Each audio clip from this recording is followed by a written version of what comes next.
E aí, meus amigos do Revisão PGE, tudo certo? Começamos agora o nosso curso Revisão Final, visando a prova da PGE do Amapá. Para quem não me conhece, eu sou o professor Leonardo Vieira, sou professor de Direito Tributário aqui do Revisão PGE, sou procurador do Estado de Mato Grosso. E quem quiser me seguir nas redes sociais, @leovieso, lá você pode fazer as perguntas sobre as nossas aulas, você pode também acompanhar o que eu eventualmente postar da matéria de Direito Tributário, pode te ajudar em alguma coisa, e fica à vontade, durante todo esse nosso curso, a gente vai ver aqui em 9 blocos, entre 4 e 5 horas, cerca de 4 horas e meia, 5 horas de Direito Tributário, haverá dúvida, certamente, então, existindo alguma dúvida, algum questionamento, sugestão, crítica, você pode mandar nas redes sociais do Revisão PGE, pelo WhatsApp do Revisão PGE e também na minha rede social, pelo meu Instagram, Leo Vieso. Fica tranquilo, fica à vontade e pode perguntar o que quiser. Beleza? Seguinte, primeiro eu queria falar um pouquinho sobre a prova de vocês, a prova de Direito Tributário da FCC. É uma prova que eu posso dizer, de certo modo, que é uma prova fácil. Em regra, a prova de Direito Tributário da FCC é uma prova fácil. Você não é a prova mais difícil que você vai enfrentar na sua primeira fase da PGE do Amapá. Beleza?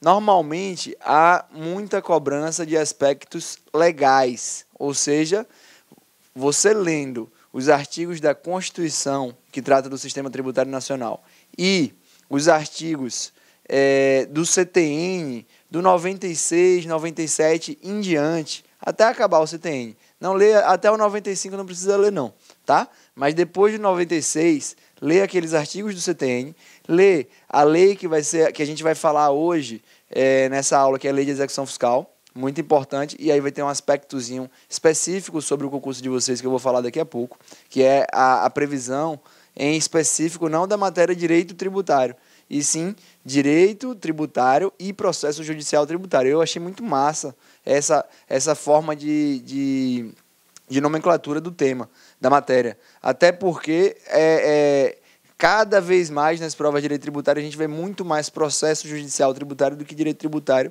no aspecto material. Mas é isso. Constituição Federal, CTN, Lei de Execução Fiscal, e aí vai ter aqui para a sua prova um aspecto que eu considero novo. Nunca vi isso em prova de concurso da FCC para a Procuradoria, que é trazer esse nomezinho ali, judicial tributário, o que nos dá a ideia de que vai ser cobrado mais ainda que o normal, ou com maior ênfase, ou lá na sua segunda fase, na sua prova oral. Alguma coisa eu sinto que vem dessa nomenclatura aí e dessa relevância que deram ao processo judicial tributário, e acho louvável porque é o que a gente vê de mais importante, na minha opinião. Tá? Hoje, por conta disso, eu fiz meio que uma inversão no que é comum aí num curso de Direito Tributário, especialmente um curso como Revisão Final.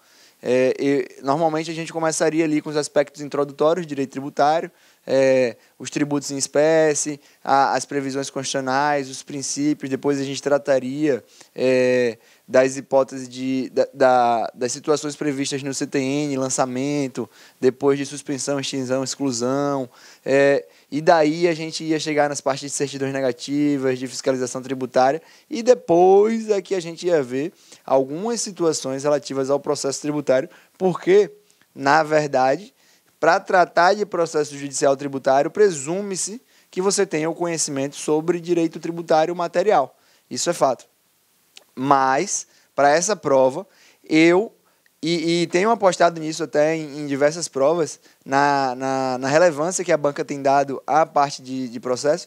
Eu já fiz essa inversão algumas vezes, já fiz essa inversão uma vez, na verdade, e vou fazer de novo, porque acho que vai ser importante para a sua prova. Beleza? Vamos lá. Sem muita enrolação mais, já enrolei demais. Seguinte, processo judicial tributário, o que é mais importante na sua prova? A lei de execução fiscal, beleza? A lei 6830 de 1980. Essa é a norma legal mais importante quando você trata de processo judicial tributário. A gente vai ver aqui também a cautelar fiscal. interessante, importante, mas mais simples. Daqui advém muitas e muitas indagações e questionamentos enfrentados pela jurisprudência. Por isso é tão importante esse tema, e aí eu coloco ele naquele rol dos temas principais de direito tributário: CTN, Lei de Execução Fiscal e a própria Constituição. Beleza? Vamos lá. Entender o que é uma execução fiscal. Primeiro vocês têm que entender o seguinte: uma execução fiscal, ela é um processo de execução como qualquer outro. É um processo de execução que visa, portanto, a satisfação de um direito que, se fosse num processo normal, depois da fase de conhecimento viria a fase de cumprimento de sentença ou execução, a fase de satisfação. Aqui na execução fiscal, o que é que a gente tem de especificidade para poder ter uma lei própria, para poder ter uma lei específica que rege esse assunto? É o fato de serem dívidas do Estado, dívidas da Fazenda Pública. Essas dívidas da Fazenda Pública, elas são cobradas por meio de um instrumento, de um título. E esse título é um título executivo não judicial, beleza? Um título executivo extrajudicial. Isso vocês vão entender lá em processo civil, mas é muito simples. Quando você tem um título judicial, normalmente você vai seguir a fase de cumprimento de sentença, e quando você tem um título extrajudicial, é possível que você dê início a uma execução. Quando esse título extrajudicial é uma certidão de dívida ativa, é possível que você dê início a uma execução fiscal. E quando eu digo você, eu já estou tratando você como procurador do Estado lá do Amapá, tá? Eu esqueci de dizer isso, sou o procurador do Estado de Mato Grosso e atuo muito, muito com a execução fiscal, porque estou na área tributária. Estou aqui na Subprocuradoria-Geral Fiscal de Mato Grosso. Beleza? Então, essa é a especificidade.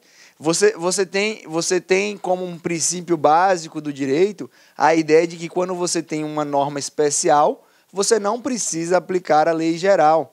Mas também é um princípio geral do direito a ideia de que, na ausência de disposição expressa na sua legislação especial, você busca as normas gerais para suprir a sua ausência. E daí é o primeiro ponto que você tem que entender sobre a execução fiscal. Naquilo que não for regulamentado da parte processual na Lei 6830, na Lei de Execução Fiscal, bem rapidinho, você deve ler, você busca lá no CPC, na parte de execução de título extrajudicial, que é a certidão de dívida ativa. Então vamos lá. O que é que aparelha? Qual o instrumento de uma execução fiscal? É uma certidão de dívida ativa. O que é uma certidão de dívida ativa? É um documento, um título, que é revestido de algumas condições legais, alguns requisitos básicos previstos lá na Lei de Execução Fiscal, passa a gozar de presunção de certeza e liquidez. Artigo 204 do CTN e artigo 3º da Lei de Execução Fiscal, a Lei 6830. Você tem que lembrar sempre disso. Aquele documento que embasa e que é o título que você vai executar por meio da execução fiscal, ele goza da presunção de liquidez e certeza. Isso significa basicamente uma coisa. Significa que a Fazenda Pública não precisa fazer prova da validade ou do quantum é devido naquela execução fiscal, porque aquilo já está instrumentalizado num documento público, que é a certidão de dívida ativa. Beleza?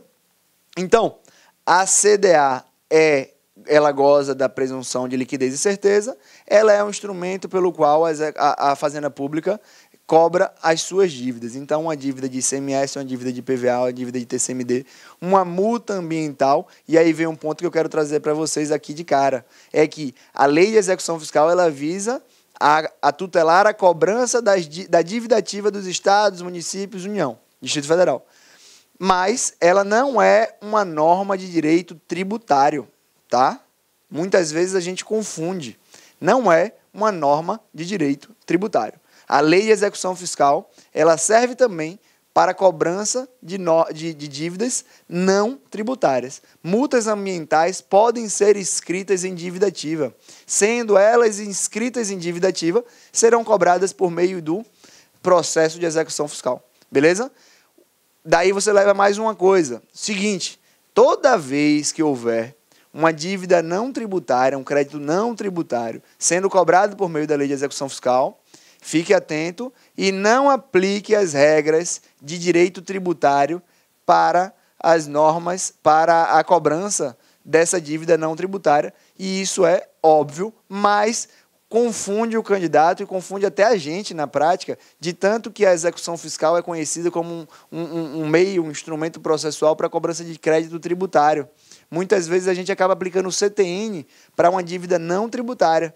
Então, fica atento, o examinador pode te fazer confundir isso numa prova objetiva ou subjetiva. Beleza? E existem cobranças de créditos não tributários numa execução fiscal.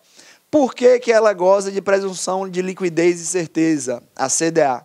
Porque ela advém, normalmente, de um processo administrativo tributário. E aí eu já estou falando em tributário de novo. Ela pode vir também, então, de um processo administrativo não tributário. Por exemplo, uma multa ambiental, que é o exemplo mais fácil, pode ser uma multa do PROCON também. Ela é lançada, daí, na seara administrativa, há a chance de defesa para aquele que foi autuado. Ele tem, então, contraditório e ampla defesa no processo administrativo.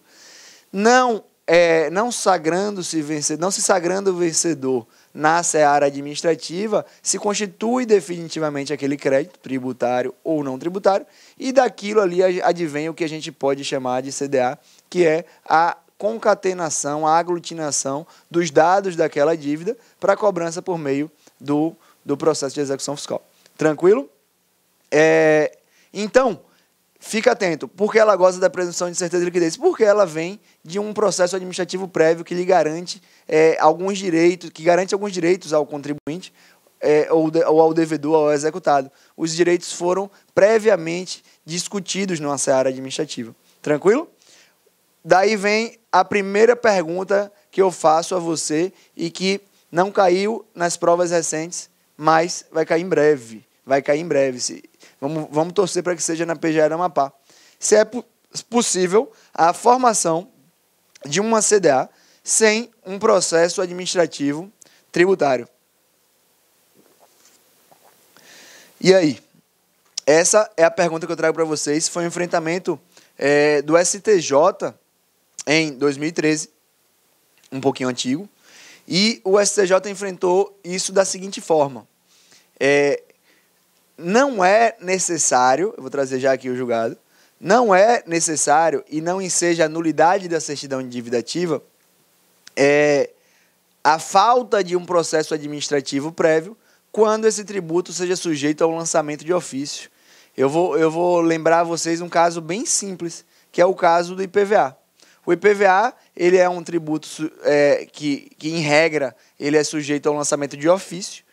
Então, ele pode ser perfectibilizada a cobrança, a cobrança dele pode ser perfectibilizada por meio do envio de um carnê. O IPTU a mesma coisa. Enviado o carnê, e a jurisprudência enfrenta isso exatamente nesses termos, e aqui eu vou trazer os termos utilizados pelo STJ no caso do IPTU. Enviado o carnê para pagamento do IPTU, que é um tributo sujeito ao lançamento de ofício, ou seja, não depende de nenhum ato anterior do contribuinte, ali vem um prazo de vencimento para pagamento da exceção, e depois do vencimento daquela exação, no dia seguinte, o STJ diz que está perfectibilizada a constituição definitiva do crédito tributário. Fazendo aqui um parêntese nessa situação. O que é que significa que está perfectibilizada a constituição definitiva do crédito tributário? Quer dizer que não há que se falar mais em lançamento ou prazo de decadência. Há o início aí do prazo prescricional. Artigo 174 do CTN. Acompanhe essa aula com o CTN aberto. A gente já vai ver muitos aspectos que lá na frente a gente vai tratar de direito material também. E por que no lançamento de ofício é possível isso? Justamente pelo que eu disse agorinha. No lançamento de ofício não é necessária nenhuma atuação do contribuinte, e sim somente uma atuação da Fazenda Pública. Dessa forma, é possível, e o STJ disse nesse sentido, que a ausência de prévio processo administrativo não enseja a nulidade da CDA nos casos de tributos sujeitos ao lançamento de ofício. Beleza?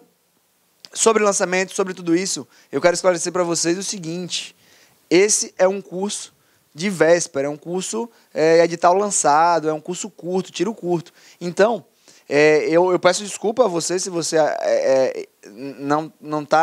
não vai sacar alguma coisa que eu estou dizendo, o que é lançamento de ofício, lançamento por homologação, mas a proposta do curso é trazer alguns aspectos rapidamente para que você consiga acertar suas questões na prova objetiva. Saiba você ou não o que é lançamento, eu tenho que passar por isso, porque isso é um conceito base que você tem que ter como base para poder fazer uma prova de primeira fase. Há algumas situações, como essa que eu acabei de dizer, de lançamento, de prescrição, decadência, eu vou aprofundar mais. Mas o tema é extenso e o tempo é curto. Então, a gente escolhe alguns temas e alguns pontos do edital para trazer para vocês e saiba disso. Nosso índice de acerto é muito alto. Nós, em regra, temos adiantado cerca de 40% das questões da prova objetiva no nosso curso de revisão final ou no nosso aulão de véspera que a gente não vai ter lá na Amapá, mas o revisão final vem recheado, certamente, de questões que vão cair na sua prova. Depois que passar a sua prova objetiva, você conversa com a gente, quer dizer, você olha nas nossas redes sociais que normalmente a gente mostra onde a gente acertou, a questão que a gente acertou, o que a gente falou antes, e certamente você vai sentir isso na sua prova. Beleza? Então vamos seguir.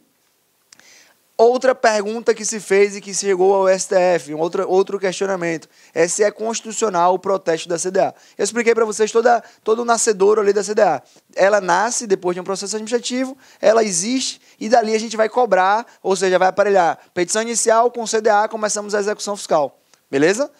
Mas é possível que haja também uma cobrança administrativa daquela certidão de dívida ativa, daquele débito inscrito em dívida ativa. É possível que nem seja necessário ajuizar uma execução fiscal.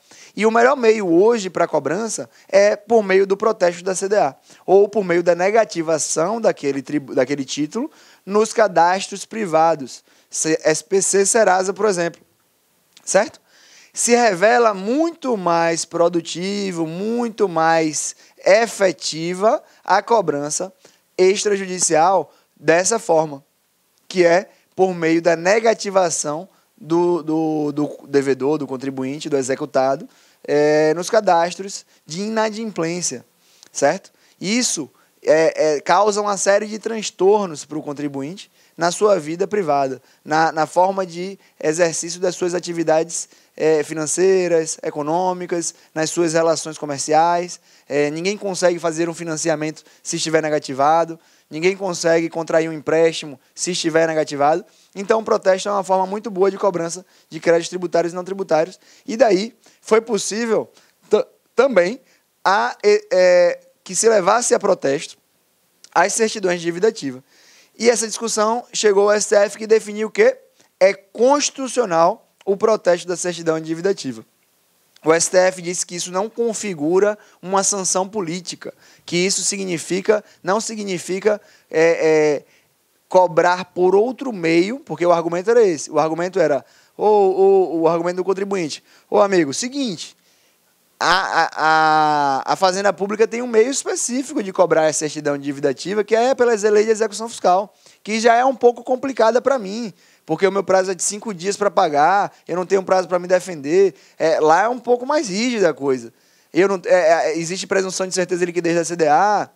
Aí você agora ainda permite que ele me cobre por meio do protesto pela negativação. Aí é sacanagem. Isso configura, diziam os contribuintes, uma sanção política. Ou seja, um meio coercitivo para cobrança de tributo, um meio ilegal, um plus a mais na cobrança que seria indevido. Plus a mais eu falei brincando, só para ninguém me jogar pedra já aí, viu?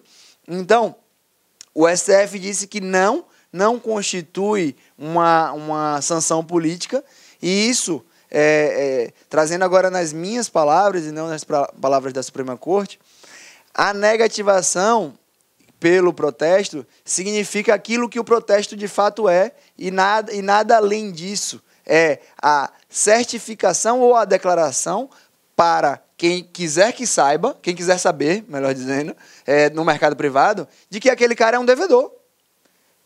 Não há nada além da certificação do que de fato existe. Significa que, Pelo protesto da CDA, eu simplesmente digo, você deve. Você deve. Só que, pela negativação dela por meio do protesto ou de cadastro privado, isso gera ao devedor prejuízos. Isso gera prejuízos. Mas são prejuízos próprios de quem deve. Se você deve no mercado privado e o cara tem um título executivo contra você, ninguém questionou que esse título não pode ser protestado e que isso seria uma sanção política. Não poderia se falar em sanção política numa relação privada, obviamente. Mas nunca houve questionamento para o mesmo comerciante que está questionando quando ele deve, ele gosta de protestar o carinha que deve a ele, em vez de ajuizar uma execução, um processo que é muito mais custoso. Entendeu? Agora ele só quer o bom da situação. Por isso que o STF disse que não há uma restrição desproporcional de quaisquer direitos fundamentais ou garantias do contribuinte. Não há aí uma sanção política. Beleza? Vamos lá. Um pouquinho de explicação aí sobre o que significa a inscrição em dívida ativa. O direito tributário ele parece com o direito penal. Ele funciona da seguinte forma: acontece o fato gerador, na prática, no mundo real, ou seja, existe um fato ali jurídico, um fato que gera consequências no meio jurídico, mas há uma previsão anterior, que é a hipótese de incidência tributária, a expressão lá do Geraldo Ataliba, a hipótese de incidência tributária é o que eu chamo de fato típico, a previsão típica. É o artigo 121 lá, matar alguém. No nosso caso auferir renda, imposto de renda. Auferir renda, pena do direito penal. Aqui a gente traz no direito tributário. Tributo, que não é pena, tá? Que não é pena. Mas eu estou fazendo aqui só uma correlação. Tributo, qual a pena exatamente, né? Direito penal, agora direito tributário. Qual é o tributo? Qual o valor que ele tem que pagar? Você faz um cálculo pela alíquota e base de cálculo. E sai quanto o cara tem que pagar. Quando você faz a inscrição em dívida ativa, isso significa que já houve um fato gerador, já houve a constituição do crédito tributário que se dá pelo lançamento, e isso afasta o prazo decadencial, já houve a finalização daquele processo administrativo pela sua conclusão, o que faz com que tenha havido a constituição definitiva do crédito tributário, ou não tributário, tratando aqui em tributário. Havendo essa constituição definitiva, já começa o prazo prescricional para ajuizar uma execução fiscal. E aí eu te pergunto, quando a Fazenda Pública inscreve em dívida ativa, isso significa algum marco temporal para fins do prazo decadencial ou prescricional? Não.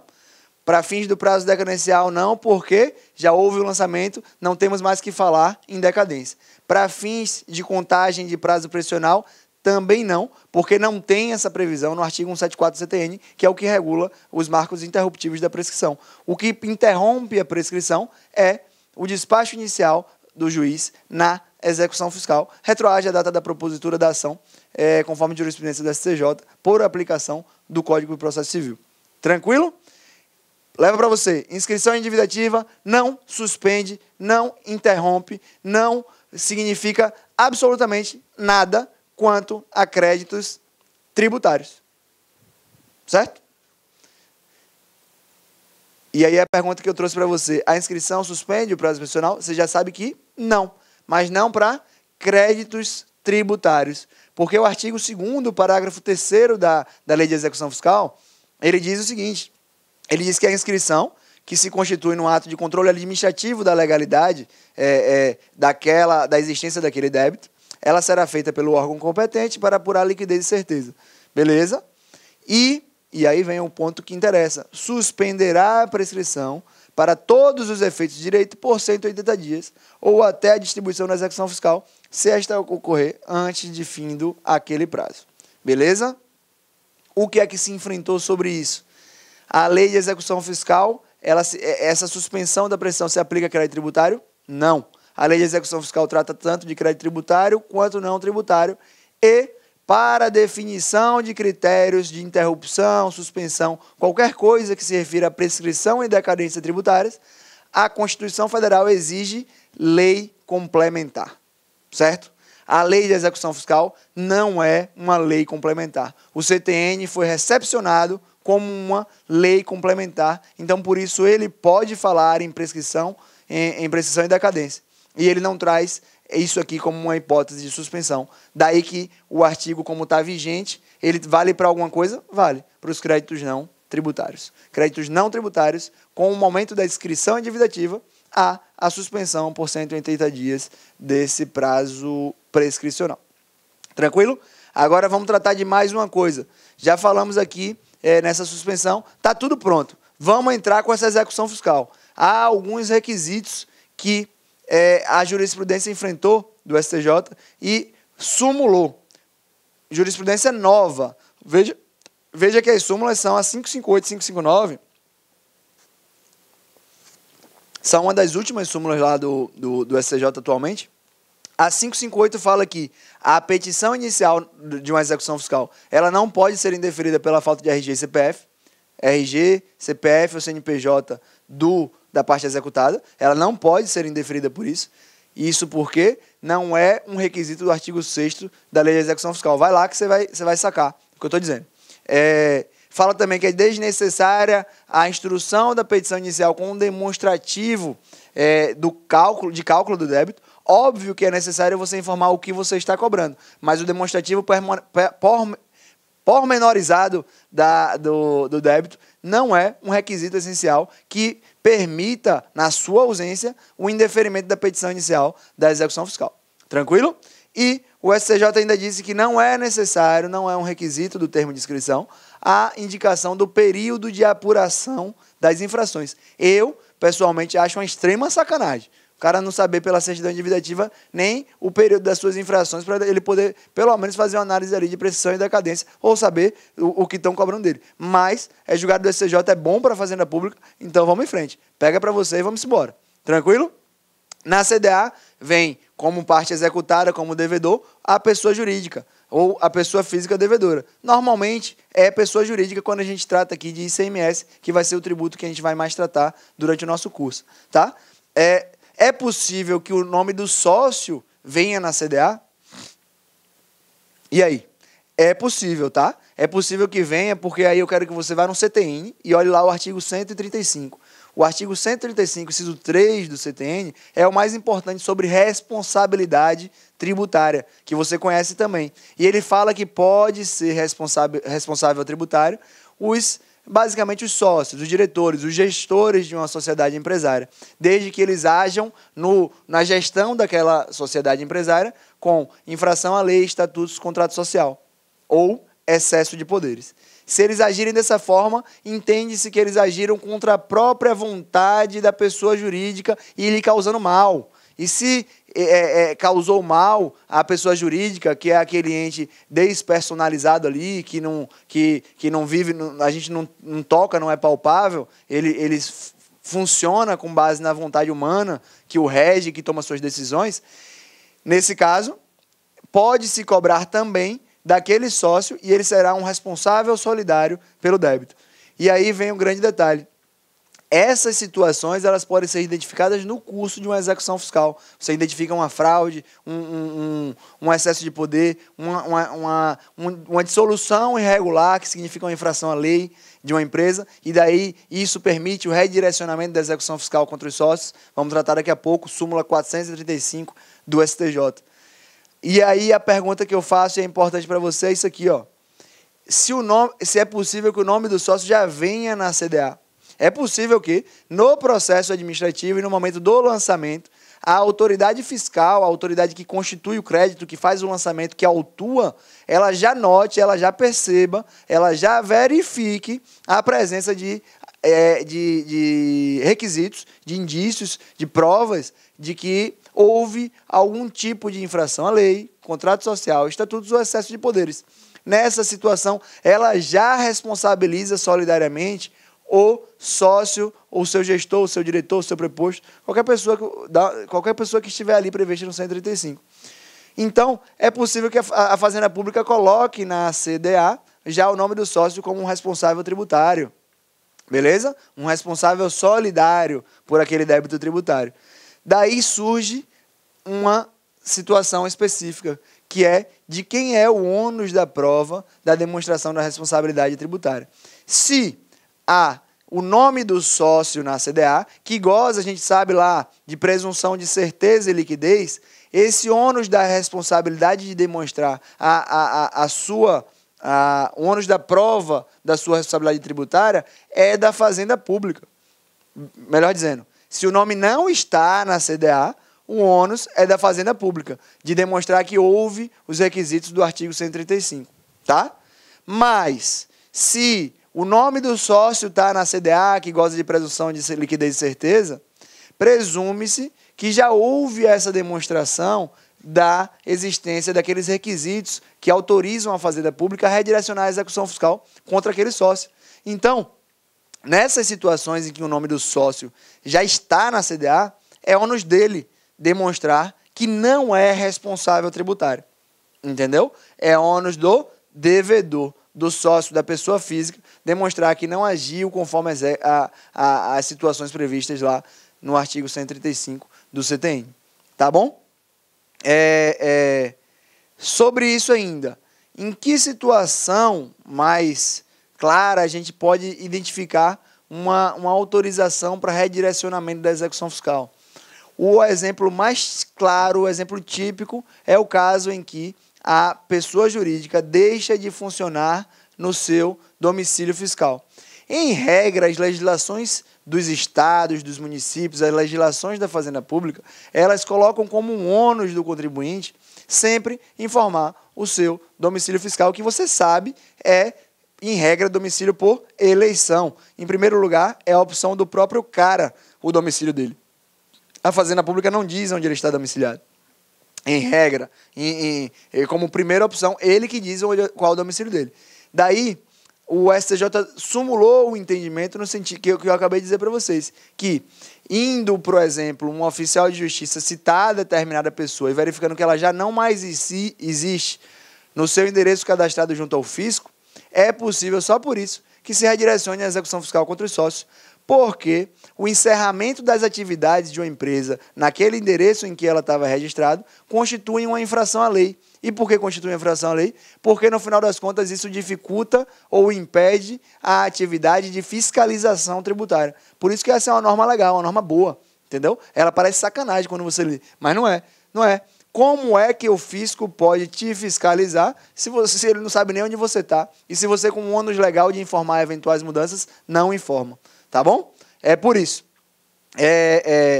Então, eu trago agora um ponto aí de tensão que surge numa execução fiscal e que pode surgir, que é o seguinte: você dá início a uma execução fiscal, cita a pessoa jurídica. Está rolando lá o seu processo. Está acontecendo um monte de coisa, um monte de incidente, tentativa de penhora, e a coisa não está andando. De repente, você resolve, você verificando alguns pontos lá, você resolve pedir o redirecionamento da execução fiscal. Você tem prazo para pedir esse redirecionamento? O STJ já definiu em diversas situações que a Fazenda Pública tem um prazo de 5 anos depois da citação da pessoa jurídica para redirecionar a execução fiscal em desfavor do sócio responsável. Tá? Essa é a jurisprudência do STJ. Existe uma situação que eu quero que você leve para a sua prova, diferente disso, que é a situação em que, ou pelo enunciado, ou pelo caso prático que te foi colocado, ou até na prova oral, eu quero que você lembre o seguinte: se for possível a você argumentar no sentido da teoria da accionata, no sentido de que a Fazenda Pública não foi permitido, não era possível saber que houve aqueles requisitos do 135 antes. Se você conseguir demonstrar isso também para a sua atuação profissional, é um argumento a ser levado em consideração. Tá? Eu posso dizer que a jurisprudência é firme sobre isso? Não posso. Mas também há julgados na jurisprudência brasileira, no sentido de que, demonstrando à Fazenda Pública que só pôde ter conhecimento ou que o ato de dissolução irregular só aconteceu lá na frente, que não se aplica àquela jurisprudência que diz que tem 5 anos da data da citação da pessoa jurídica. Essa da data da citação da pessoa jurídica é como se fosse uma regra geral. Mas os fatos específicos que podem surgir no curso de uma execução fiscal ou no curso de uma relação entre sócio e empresa, eles influenciam sim. E você sempre tem que seguir para isso a teoria da accionata, que significa, no final das contas, que não se pode exigir uma ação da Fazenda Pública se ela não tinha como agir, se não tinha acontecido ainda o fato que a exorta a agir. Tá? No final das contas, a prescrição serve para punir aquele que dorme, aquele que não atua quando era para atuar. Nesse caso, é possível demonstrar que a Fazenda Pública nem podia agir porque o fato não tinha acontecido. Quero que você fique atento a isso. Mais um ponto interessante. Artigo 4º, parágrafo 3º da Lei de Execução Fiscal. Fica ligado nisso. Toda vez que a gente fala no 135, toda vez que a gente fala em responsabilidade tributária, a gente fala em responsabilidade solidária. Responsabilidade solidária do devedor. Só que, e isso está certo, tá? Só que a Lei de Execução Fiscal, lá no parágrafo 3º do artigo 4º, traz lá no finalzinho, os bens dos responsáveis, e aí a gente vai falar em tributário agora, ficarão, porém, sujeitos à execução se os do devedor principal, forem insuficientes à satisfação da dívida. A Lei de Execução Fiscal, ela traz ali um benefício de ordem que não se compatibiliza, de certa forma, com a ideia de solidariedade. Isso aqui é aplicável? É aplicável sim, tá? Existindo alguma situação, e isso também serve para qualquer tipo de responsabilidade solidária, existindo alguma situação em que há bens do devedor principal e do solidário, primeiro se vai no devedor principal, depois você vai no solidário.